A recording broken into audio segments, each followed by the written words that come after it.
You're listening to Someone Like Me. This episode was recorded in the early months of 2022. We had just purchased our new Survivor Restoration campus, and the conversations you hear in this third season will refer to this campus as well as our former name, End Slavery Tennessee. In 2023, our organization rebranded to Ancora, Tennessee, ushering a new era as we nurture survivor healing and strategically combat human trafficking in this state of Tennessee.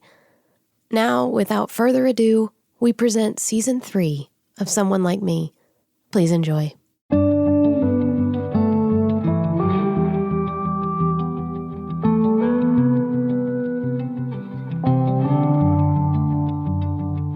This is Someone Like Me, the official podcast of Ancora, Tennessee, formerly known as End Slavery Tennessee. I'm Leslie, and this podcast helps you learn more about the ways Ancora, Tennessee is combating human trafficking in this state. We do this by providing specialized case management and comprehensive aftercare for human trafficking survivors, and tactically addressing the problem through advocacy, prevention, and training of frontline professionals. As this season of the podcast tells the story of Ancora, Tennessee's vision for 2022 and beyond, starting with the new brand and mission, vision, values rollout, then the Survivor Restoration Campus, we now get to put a sharp focus on the feet-on-the-ground approach to the new vision of Ancora, Tennessee moving forward. Today's episode talks with Kelsey Mize, Director of Survivor Care, about the program expansion that will begin to take place in this organization over the coming years, a process that will adapt the current programming from 9 months to 2 years. The framework we talk about today is how we provide comprehensive aftercare for survivors of human trafficking. It's the how behind the why, and it will make a drastic difference for those who will be served by Ancora, Tennessee in the future.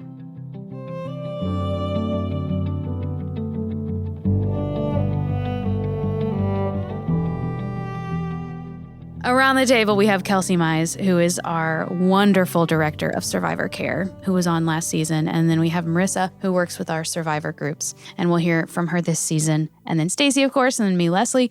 We are building on this idea that Ancora is rolling out a lot of new programming over the next couple of years. And we are in the Survivor Restoration Campus, which is this brand new, beautiful place that we get to care for people at.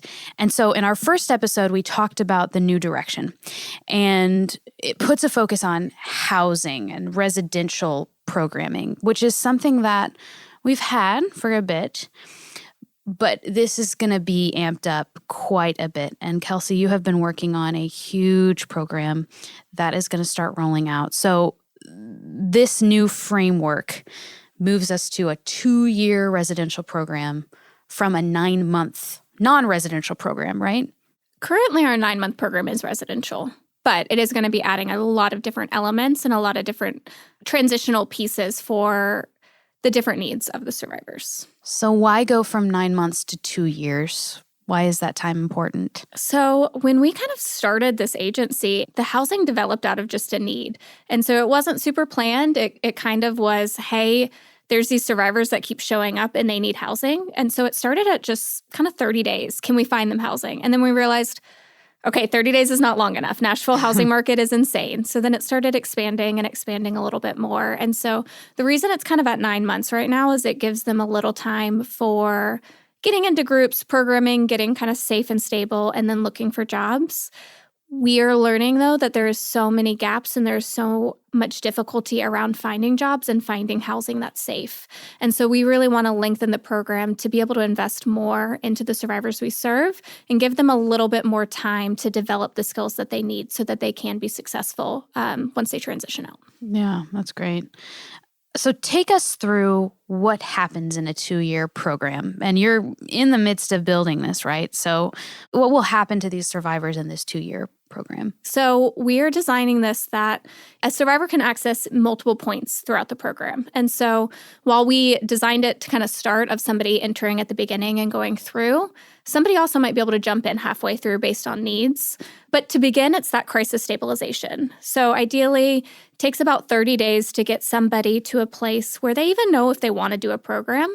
If they're coming off the streets, if we are kind of getting them from a hotel, that first thing that we need to do is just establish that safety and make sure that their medical needs are met, that they have their basic needs met, and making sure that they build that kind of trust with us and help them to discover what they want from either a program or their next steps.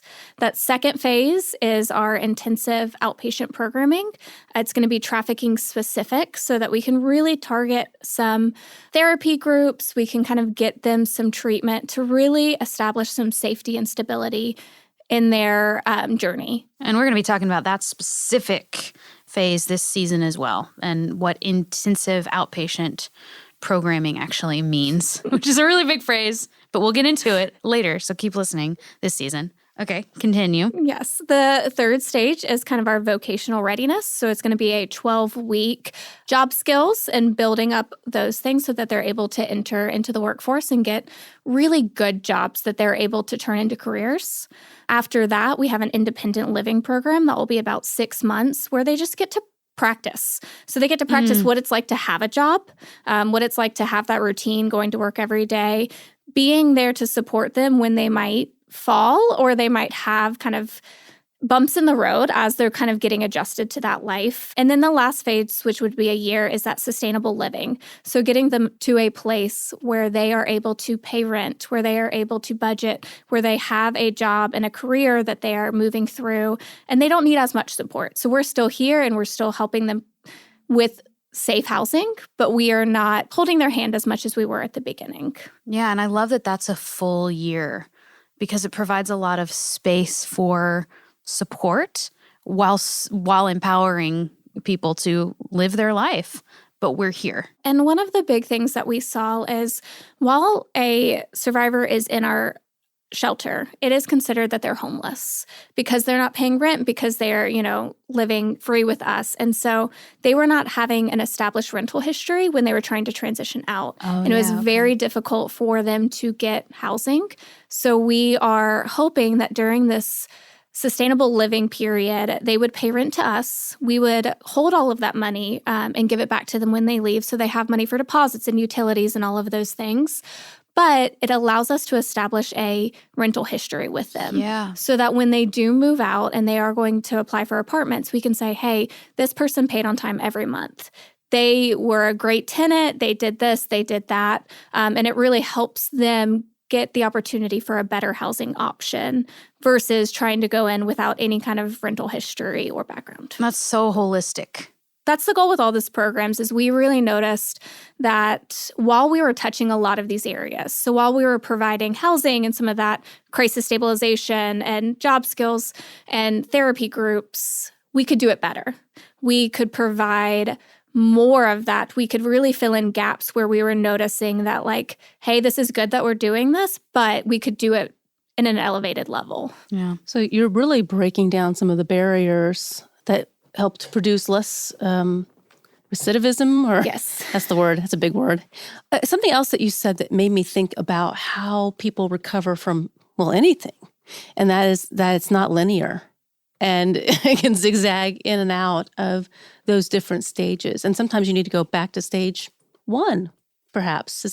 Do you find that to be true? What does that look like? Well, and I think that's the beauty of this program is that if somebody does just need maybe they are living on their own, they've done the therapy, they've done the groups, but I really need a new job. My job skills are just not where I want them to be. I want to elevate that. They could come and just do the jobs program. Or if they were living independently and then something happened, then maybe they could move into our housing, the sustainable living housing, because they already have a job. They're already independent. And so the ability for somebody to kind of come in where they need it versus a program that we're trying to push everyone through in a cookie cutter manner is really exciting. And with our survivors, we do see that healing is not a straight line. And so there are times where somebody is doing really well. They might have a job. They might be living independently. And then they get into a really bad relationship and they might need to come back to us, or something happens with their job. Or we always say that, our survivors are kind of one flat tire away from going back to the life because certain financial crisis or events can push somebody back into, again, those bad decisions, those old habits. And so being able to support them at whatever stage in the journey that they're in is really important to us. And that just drives home the importance of lifelong support. Because when your entire life you've been doing one thing, to reverse that in 2 years is just, 2 years is a long time, but it's not long when you're looking at the length of time and the structures and the habits and the routines. Well, and something that, is kind of known in the therapeutic world is most healing doesn't start for 2 years. So you're having to build that rapport, you're having to build that trust. And so that's what we're hoping to establish. But that last stage of our program is that alumni status of you are this forever relationship. And so anything that comes up in the future, we're going to be here for you. We know that it takes a long time to build that trust and that rapport with a survivor. And so we don't want to just cut somebody off and say, okay, you're good now, you're healed. Yeah. Go and do the things. We really want to be there so that if hangups or things come up, that we can still have that support. I love that you said that because we've only been an organization for 10 years. We've just changed our name to Encora TN from End Slavery Tennessee. That's a pretty young organization, but we've established so much and our growth is very important and our sustainability is critical to helping this dynamic of human trafficking to be less in this state of Tennessee. And actually, our big vision is to eradicate it. And by designing a program like you're talking about, we are bringing that stability so that we can complete this mission and vision we have. When you said that it takes about 2 years for healing to take place, there was a survivor interview. It wasn't for this podcast, it was for another project. But this woman went to therapy every week for 2 years. And it wasn't until the second year, 2 years, every week, 104 times, presumably, that she really started talking about her trauma and her story with someone. It took her 2 years to get to that place with someone. And so the importance of it being a long-term game. And I'm sure it gets very overwhelming. Well, when you think about the amount of manipulation and abuse that these survivors have witnessed and endured, it's going to take them even longer. For every year of abuse, it's going to take them twice as long to open up and trust someone else. It's just hard. Yeah. So, Kelsey, this 6-stage 2-year program, you are kind of building it specifically for Encora TN. What was the process to build it? What brought you to being able to do this? I think a lot of it came from my work with the women. I started as a case manager. And so kind of at the beginning, seeing some of the trials that they were facing or the frustrations that we were having of, oh man, there's a lack of resource here, or we're running into this barrier. And so one survivor that comes to mind, she was my first client on my caseload. I have worked with her since 2016.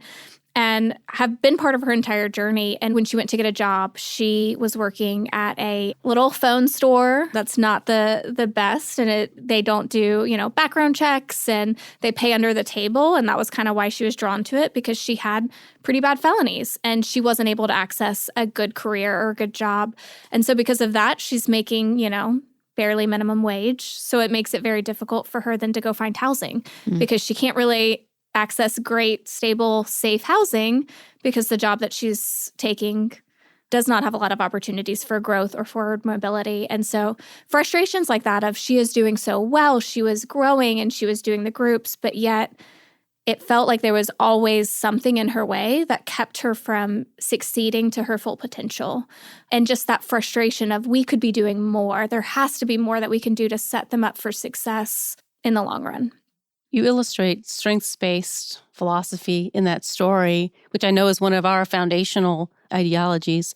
So the strengths-based part of that story, remind me if this is correct or not, but when you said that she had a felony and she had barriers to employment, and yet the strength is that she found employment, even though it wasn't a sustainable way to do things. And I love it when you illustrate things like that, because I don't think everybody understands how we look differently at some of the behaviors we see. And while somebody might think of it as a certain behavior is not so endearing, we find ways to understand why it's important and why it is part of a healing process, even though it doesn't on the surface seem that way. Well, and for her, there was so much about survival of She needed a job to survive, and she was held up at gunpoint 3 times while she was working this job while she was 6 months pregnant. Oh, so my. the amount of trauma that, we often think that a survivor comes into our program and it's like, oh, now their life is perfect and they're on this healing path and there's not going to be any more trauma entered into their lives. But based on the jobs that they're getting or even where they're moving to, if they're moving back into unsafe neighborhoods, there's also a lot of trauma that gets reintroduced back to them and can affect then their healing journey and adds on to that. How did you even go about building this? I mean, what are the puzzle pieces that you pull together to put something like this on the ground? So I think a lot of it came down to seeing what was working in the field with those who struggled with maybe addiction or domestic violence or other areas that we see such an intersect with, and seeing how we could then translate that to our agency and make it a little more specific. My parents are teachers, and my mom talked about, and I've probably said this on the podcast before, but it blew my mind when she first talked about this. She would have students who were exhausted, and she'd sit down and talk with them, and it turns out at 1 a.m., there was screaming in the house, or they were in the emergency room at 1 a.m. because of, whatever. Children are not, and I have a 5-month-old, almost 6-month-old now, and there's so much of my life that goes into building her routine and setting a safe space and teaching her to rest and being quiet and security and stability. And if you don't have that from a young age, and if you've been experiencing trauma from a young age, it takes a lifetime to rebuild routines, stability, security. And when my mom told me that story, I just thought, when I grew up, sure, I would wake up in the middle of the night and I would be afraid because there were monsters under my bed, not because there was screaming next door or gunshots or what have you. So setting that stability has to be a really important part of this 2-year program to retrain what that can be and what that can look like. Absolutely. Often the survivors we serve had significant trauma in their childhood.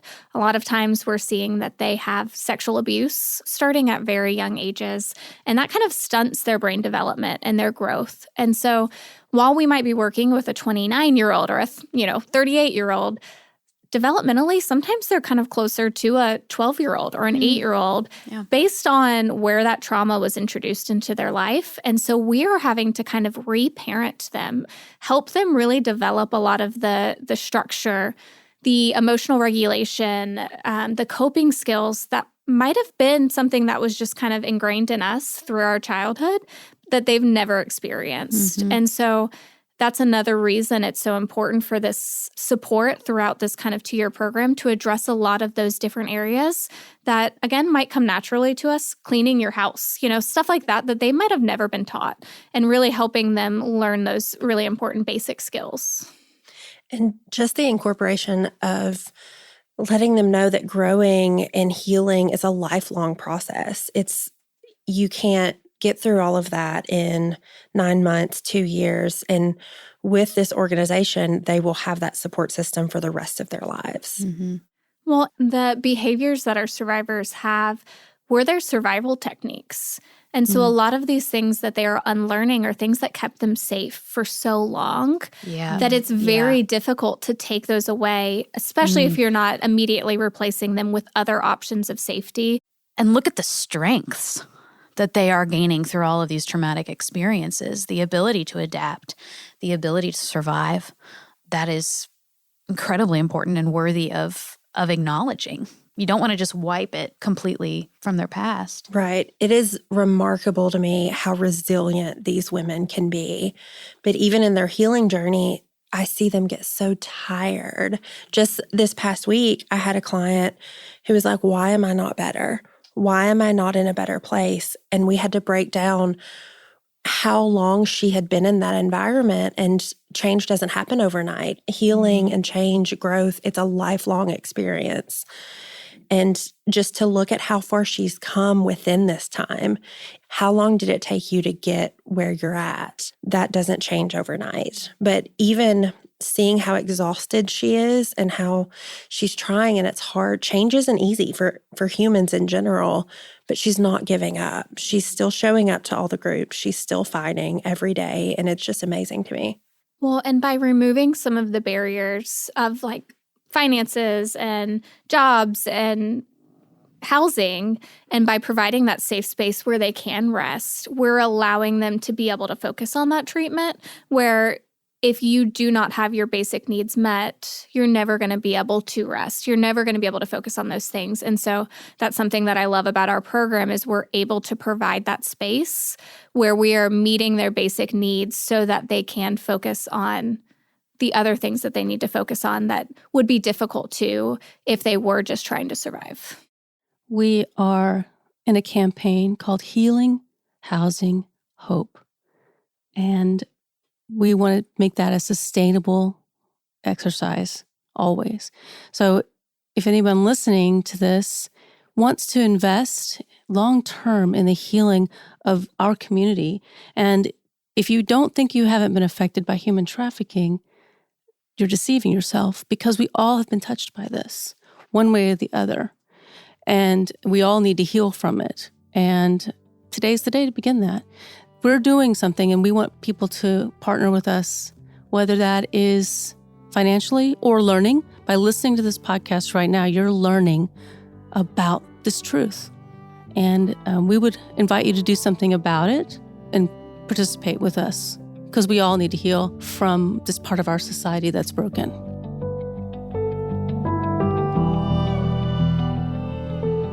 We'd like to thank Junior League of Nashville for being a community awareness partner with Someone Like Me. Our producers are Stacey Elliott, Caitlin Reed, and myself, Leslie Eiler Thompson. In addition to being a producer, Claire Bittigary Curtis is our engineer, and she is assisted by Selena De La Cruz. Special thanks to our intern, Riley Herman. And the original music you hear is by Zach and Maggie White.